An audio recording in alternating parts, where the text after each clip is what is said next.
Right. This is Desi Flores, and I'm here with Tabatha Ricci, the Brazilian baby shark, who is fighting this coming Friday, November 20th, for LFA 95 in Kansas. How are you feeling? You're only a few days away. It's fight week. What did I catch you in the middle of doing? I'm just having breakfast now. Okay.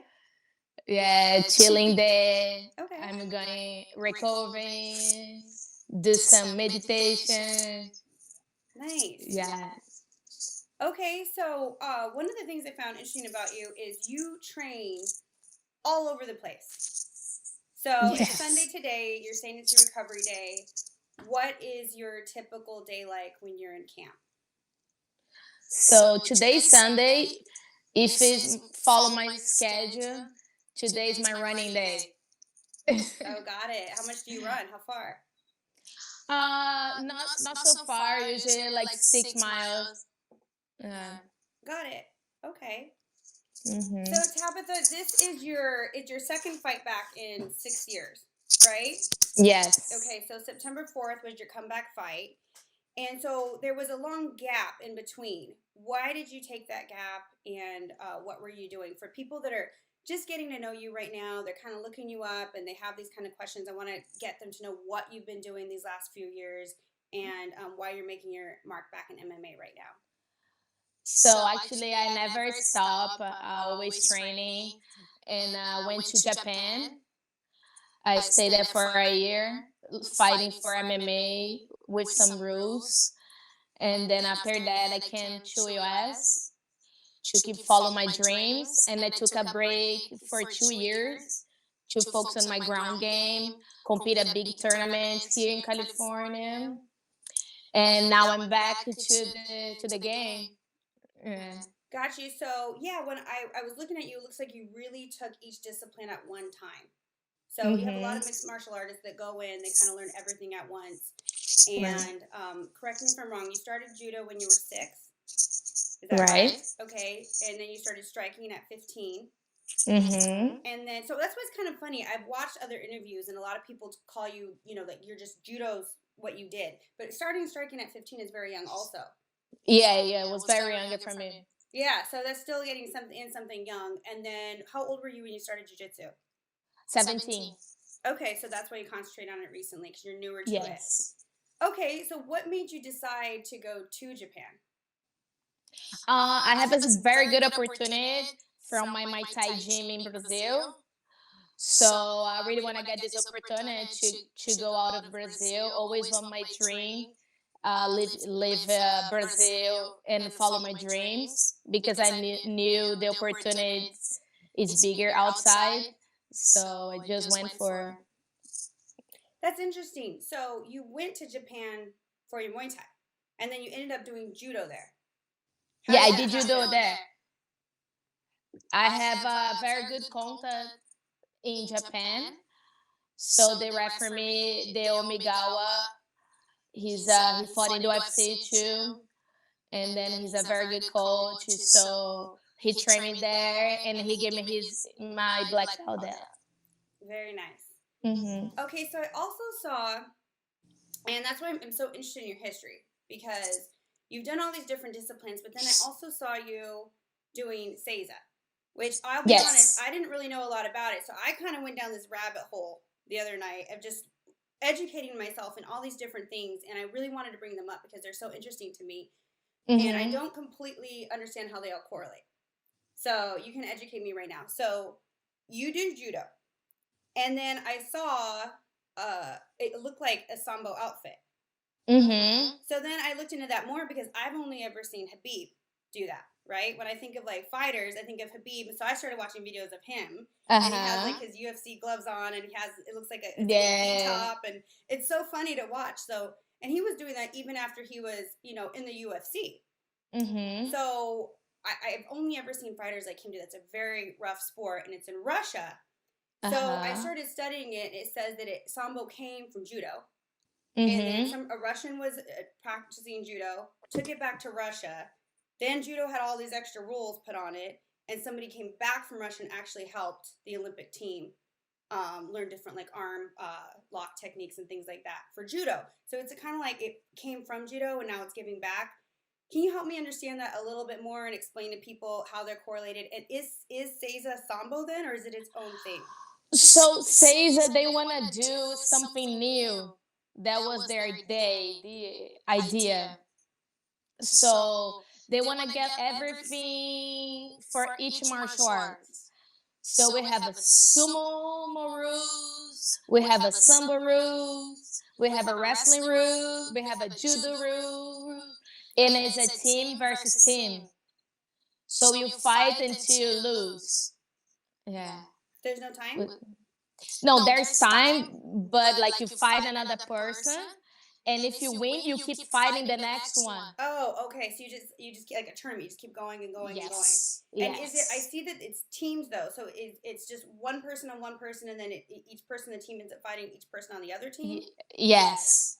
Okay. And then as one person, if you lose the match, is that person out for the entire rest of the time? Yeah, he's out. There's no fight anymore. Yeah. Okay. So keep it taking people fresh if you win. So how many fights have you done in a day like that when you have a tournament like that? Actually, I did 3v1 night. 3? And are they? How long does each one last? So it's 3 rounds or 5 minutes. Oh my gosh! So it's not like when you're in jiu-jitsu, you might No, go out there for a few minutes, but it's like having a whole fight. Yes. Oh my gosh! And what goes and what doesn't? Like, what are the rules? The rules, so you can finish the person, like submission. You can push out of the arena. You get 1 point. If you do a judo throw, you get an ippon. You get 1 more point. If you get a knockdown, you get 1 point. So if you get 3 points, you win. Or if you submit or knockout or KO, you win. Wow. Okay, it's a very just for people that never seen it, they should look it up. It's a very tough sport. Like you're a tough girl to do that. You're a tough person to do that sport. And it was kind of open class for me. Oh wow. Yeah, they have a huge gap in the between the weights. So how does your team how do you get set up in a team for that? Is it like by where you live at that time or the team? Yeah, like is it a regional team or is it just different teams? Like how does that happen? Is it a gym? No, so they inviting people. So when they invited me, when I got to the house, I had 2 girls from Nepal, one for Lithuania, 1 lady from Lithuania. Yeah, when I watched the videos, I kind of felt like it reminded me like maybe you guys lived at like a tough house, but you guys were all on the same team instead of like being against each other. Yes, but we not fight against each other. We are a team. So how that had to be very bonding then to all be together like that and on the same team and such an emotional thing. Like you don't really see that with fighting. You're not on a team. So how did that add to like the pressure? It's just it really interests me because it's so much like MMA, but it's different. In MMA, yeah, you train with the gym, your coaches and you have that connection. But when you go in, it's every man for themselves. So I find it interesting that's a sport where you kind of all depend on each other. Yeah, we depend on each other. It's a lot of strategic too.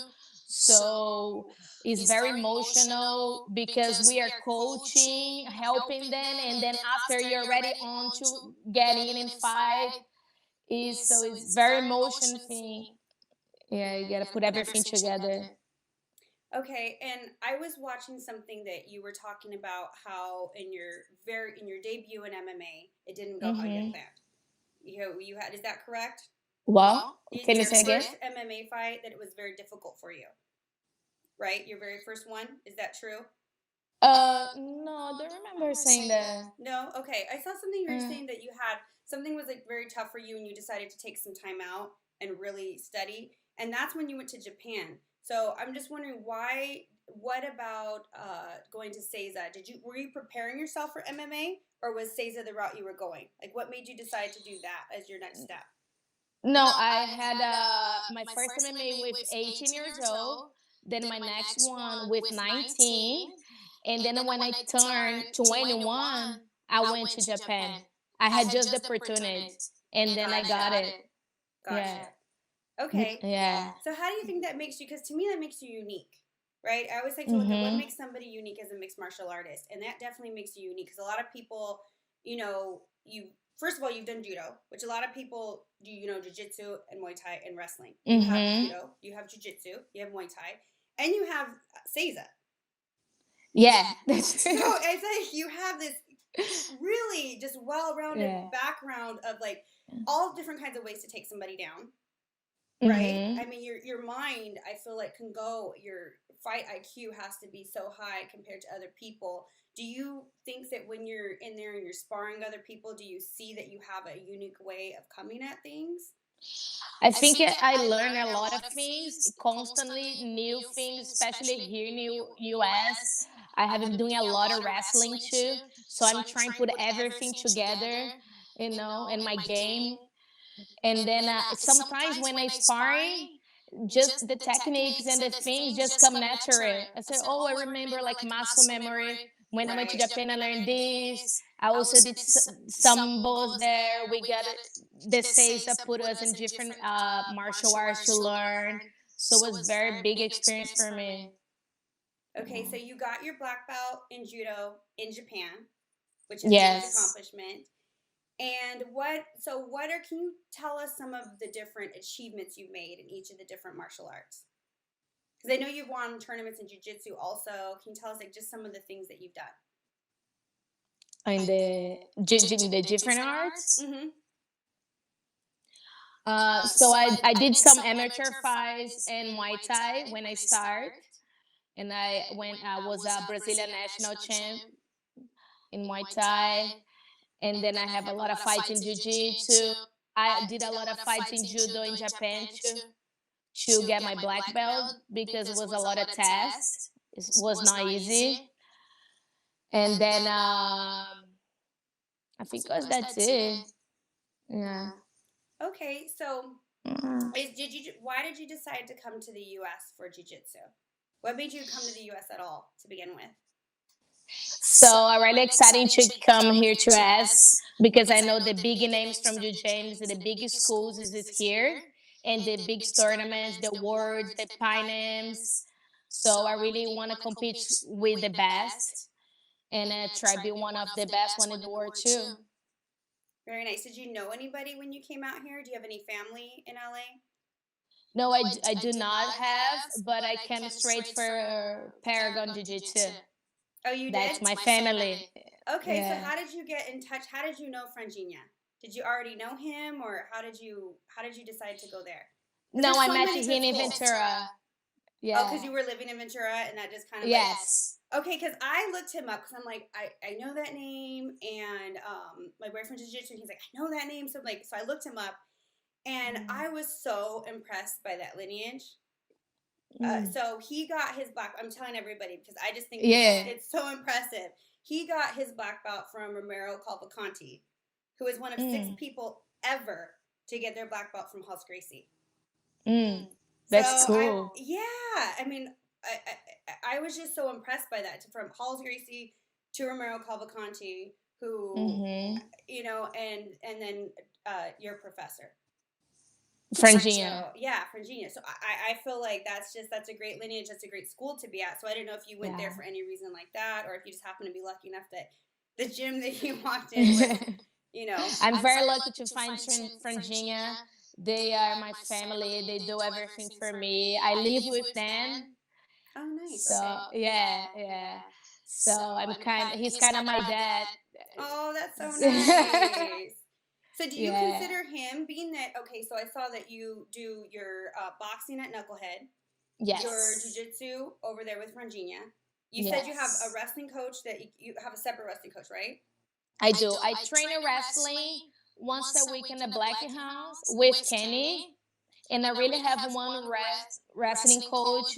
I really like he come to teach me. His name is Carl from VCWA.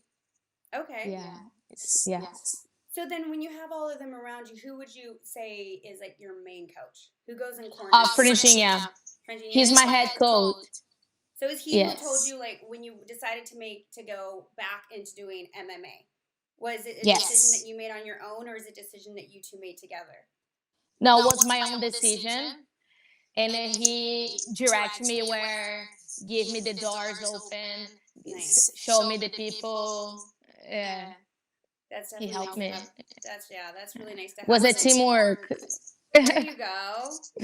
Okay, so you're the person, you develop your own day. You say, okay, I'm gonna do wrestling on this day once a week. I'm doing jujitsu. You do that all on your own. You schedule it all out. Yes, I write my schedule. Actually, I have it here next to me. That's my schedule. Let me see. Zoom in. I want to see it. Oh my God. Yeah. I don't know if you can read Oh my that. goodness, I can. There you go. That's a busy day. Morning, afternoon, and Yeah. evening. Yes. Oh, I love it. That sounds. Yeah, That's there you honestly, that sounds like a really fun day. go. I'm sure it gets exhausting though. So talking about getting exhausting. So what's your diet like to give yourself the energy to do all this outside of camp? Just on a normal, your training.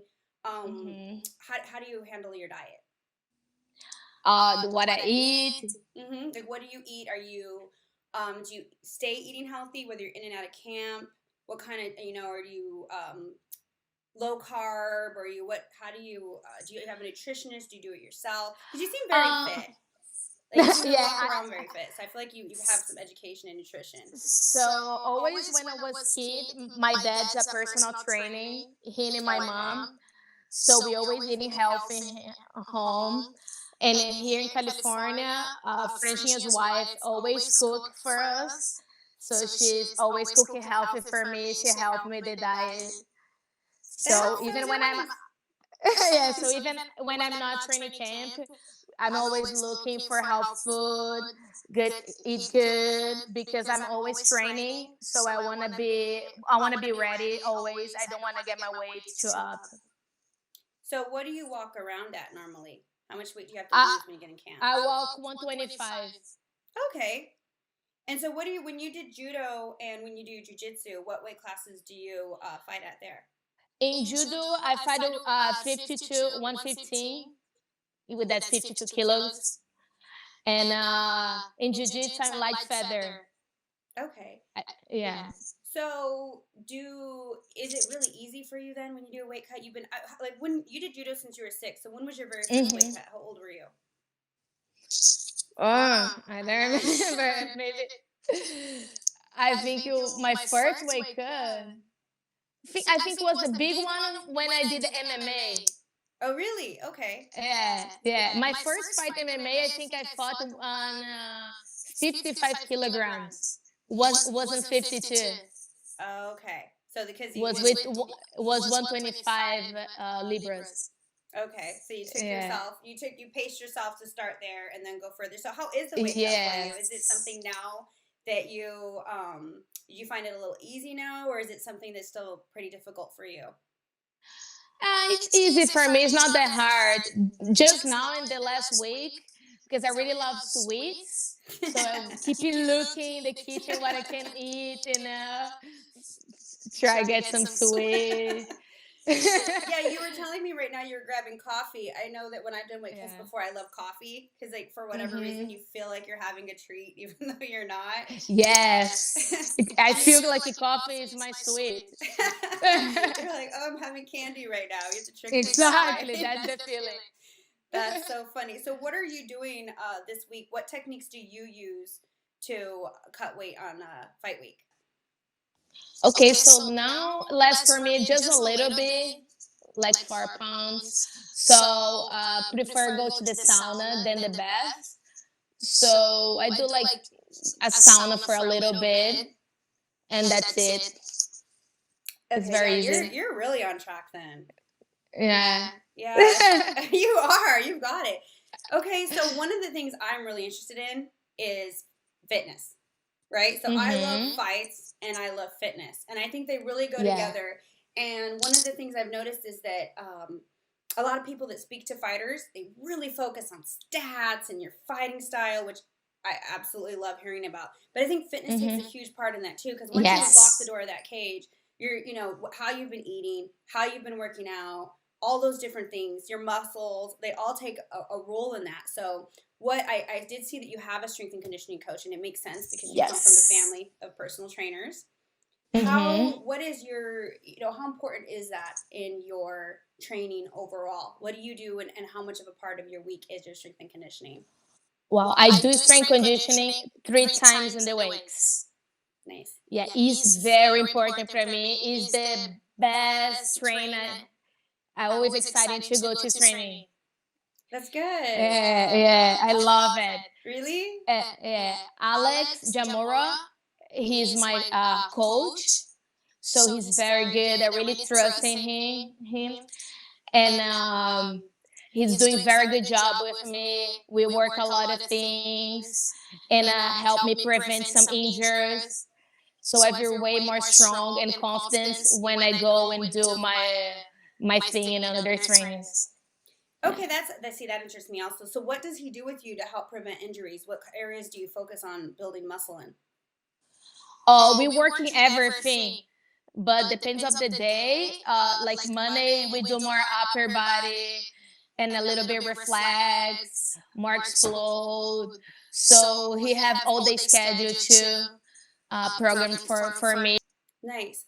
Okay, so so do you do like a lot of like power moves where you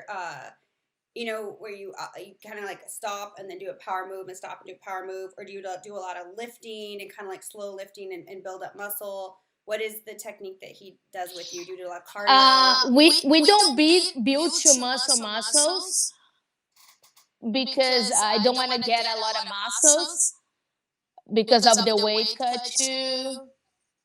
So we do more strengths and more explosion things and reflexes. And a lot of breath work too. Okay, and then what about, do you do like a lot of stretching and things? Because you said preventative things. Does he have you do stretching and everything like that? Yes, we do a lot of mobility and stretch, and I also do yoga Good, you guys do a class. lot. And then did he do Yes, anything to like build up your neck? we do something for the neck a lot.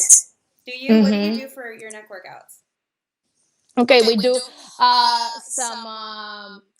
some like rotations around, or with like some bands, like work the size the neck, not side to side. So, how do you view being a woman in mixed martial arts right now? Does it not even affect you? Is it just like you're just another person in the gym at this point? Or have you ever encountered anything that by being a female in it, positive or negative, it's affected you? I think it's positive now. The market, especially is been growing a lot. It's still a little bit hard to find a partners, especially us ladies and small. But the market has been growing, and have been finding a lot of good partners here in California. So now I feel more comfortable. I don't get more intimidated. More. Okay, great. And then one of the training partners I've seen that you've had has been Mackenzie Dern. And I talked to her when she was first making she had already had, like a fight or two in MMA. And we sat down and talked about why she decided to get into it. And one of the things she said, it really stood out to me, and I want to know if you felt this way at all, is she said that she's done martial arts her whole life, and that she used to get this feeling inside of her, and she'd get like nerves and anxious, and like it would just, just this feeling in her about, the fight's coming up, or she's walking out to the mats, and that she lost that at some point she became so used to it and she wanted to feel that again, and then she felt that in MMA. Do you have any correlation to that? Does that sound familiar to you, or It's so true what you said. Yeah, is that how you feel? Yeah, and I also have a very good friend, have the same feeling. She always tell me, "Oh, it's not more fun. Fight jiu-jitsu is boring. I don't have more this feeling anymore. I want something more exciting. I want to have the nerves inside, belly hurts. It's the good feeling." So let me ask you, if you when you went in that cage, that last fight, and you had those nerves then, and you went in Mhm. there, and it looked like the first round, you guys were kind of filling each other out a little bit, and then by the Right. second round, something clicked back in you, and you felt that space, and you just, I could see like a difference in you, right? And then you won, and you get your Mhm. hand raised. What I mean, after I feel like I don't know if all these years were built up to that, if you knew that was what you wanted to do, if you're like, I'm going into MMA and these are all my steps, or if you just happen to take those steps and then it kind of just led to that moment. But I still imagine that all this, all the years of judo, jiu-jitsu, Seiza, all this, and now it's in this moment, and you're on this new path in MMA. How did that feel inside? Did it hit you in that way, or has it yet? It hit me that way. I was super emotional. I'm a very emotional person, and the only thing I bring with me and I feel was grateful for where I am. So I feel very grateful, very emotional moment. It was a very big deal for me because when I get there inside the cage, I was like, wow, this is like my home. I love it. I was so happy. Yeah, it's hard to explain. That's the best. No, when you have something that you do where you walk in and you're like, I'm home. This Yes, is what I'm that's made how for. I This feel. gets me. That's awesome. So now that since your dad was a martial artist, since he did judo and Yes, he's a black please. belt, what has been his influence? Like, obviously, he got you started in martial arts, but what has been his influence as time goes by, and how is he still an influence in your martial arts life right now? Wow, he's influenced me a lot. He's always smart person. He's a great fighter in judo. So he also helped me a lot with help with nutrition. He always understand a lot about diet and the trainings. So he always talk every day. So he gave me good tips, and he's a very good with the words. Always encourage me to go there and do my best. Don't feel like pressure and just do what you love, do with your heart, and be always the person I am. So yeah, he's very, very good for That his little girl followed in me. his Yeah, footsteps, and even when you even branched out from and did other things with it. Do you have other siblings that did that as well? I have one sister, but she's not doing martial arts. She's there. Okay, and then are they all in Brazil? So is this like you moved away? You're in the one in the United States chasing this dream, and they're all in Brazil. Yes, Oh, how hard yes. is that? Is that hard, or I know it has to be hard, but like, is it something you've really gotten used to? Do you get to see them for Christmas, or is it like you're here, you stay here, you don't go back home a lot, and you're just chasing this? Now I'm able to go to Brazil, so I'm looking forward to go now in December to get to see my grandpa, my stay, spend the Christmas with them. But it's been 3 years I didn't do, so looking forward to it. That is awesome. So you've sacrificed a lot to chase this passion, Yeah, this dream. You move country to country. How do cause you know English, by yeah, the way? I Do you miss speak that it a so lot. well? How long have you been in the United States? 3 years. And did you know it before you came here? Did you know what? English before you came here? Oh, I learned in Japan. You learned English in Japan? How? I I learned it with the ladies I lived. It was the only language we could speak, Really? so they helped me. That's hilarious. Did you learn any Japanese in Japan, or you guys only spoke English? And between us, we only spoke English, but we learned some simple words. Japanese is very hard. Why did you only speak English there? Because I live with the ladies from Lithuania and two ladies from Nepal. Everybody speak English. So Oh, when I wow. came there, I only speak Portuguese. So they helped me to learn. That is hilarious. It was Oh my fun. gosh. Okay, well, I I don't will want. always with my phone and translator. It was. Oh, the little phone thing. Oh, wow, that's incredible. I would have never imagined you'd go to Japan and end up learning English. That Yeah, helped though. That's so good. no. That's great for your MMA career though. It really is to be able to speak Portuguese and English and reach both audiences like that. That's Yeah, really that's cool. gonna help you. Yeah. So how do you see yourself stylistically as a fighter? We talked about your different backgrounds. How do you view yourself? Like, what are your, okay, for example, in jiu-jitsu, do you have a go-to submission? Mm-hmm. What would you say? Like, what is your style in martial arts? Okay, I would say now in this point of my life, I love all of them, but I consider myself more style, You consider yourself, what was that? grappling style. Oh, really? How Yes. funny is that? How that changed? Oh, wow. So if you get in there, you prefer to take it to the ground.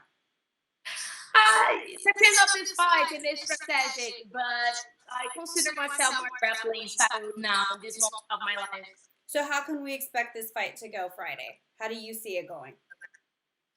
I would see how it goes. I'm looking forward to give a big show for LFA, show my best. I don't know. I'm not sure what we're gonna do. I just gotta flow with the fight and watch for the good opportunities to me show my best. Okay, and I'm not going to keep you much longer. I know you've got to go, but I did want to ask you a couple more things. Okay. Number one is Ryan told me that you were a big fan of Ronda Rousey. Is that true? Yes. Okay, so that makes me interested. Are you a fan of hers from before she got into MMA, or since you come from a judo background, or is it more of her judo style, or is it once she got into MMA and seen her in the path she made for females? Was when she get to the MMA and her style get very interesting because she came from the background to use pretty well her to do MMA. So I love to study her and see how she set up the techniques, everything. So yeah, it's inspired me get into them. Okay, and then last, you walk out to a song. I actually had the song as my ringtone for 2 years. So, and I think it's funny because I feel like neither one of us look like we would listen to that song. But you walk out to Pantera, walk, and can you tell us, like, is it just that song that gets you riled up, or do you actually love Pantera and love that style of music? And I love this style of music, but this song from Pantera it gets so bomb. I always I always listen to my training workout. I love it. you feel like a badass right now that song because Yeah, that my song. It dad he loved rock and roll, so we always Okay. listened at home. So I grew up listening like to rock and roll, Metallica, Pantera. So I'm used to it. I like it. I love it. You have like that sweet face, but then you can get in a cage and you walk out to Pantera and get in a cage and lock the door and go at it. I love that. This is what women are about. I love seeing how like we can, you can be a cute girl and a sweet girl. You seem like a very sweet person. I've loved getting to know you here today, but you're very tough and you have multiple angles to you. And just thank you so much for talking to me today. Thank you for having me. I love it. Yeah, I appreciate it. I can't wait to follow you on your journey and to continue watching you. So, for everybody watching right now, you can watch LFA 95 this Friday, November 20th on UFC Fight Pass, 9 p.m. Eastern Time, 6 p.m. Pacific Time. And then, Tabitha, will you tell us how people can look you up, follow you, get to follow your journey more? You guys can follow me on the Instagram. It's Tabatha Ricci, and I'm also there showing my things, my routine, so you guys can follow there. Okay, so Tabatha Ricci on Instagram. Do you have Twitter? I do have to Tabatha Ricci. Easy to find. Tabitha Ricci on Twitter, Tabitha Ricci on Instagram. Follow her, Baby Shark, the Brazilian Baby Shark. Thank you so much, Tabitha, and I hope you have an easy cut ahead of you. Well, it's easy for me to say, but you have you have 4 pounds left. You're on a great journey, and I hope you have a great fight. When do you get down there? We fly Wednesday? Yes. All right. Well, have a safe journey, and I will be talking to you again, I hope. All right. Thank you. Thank you.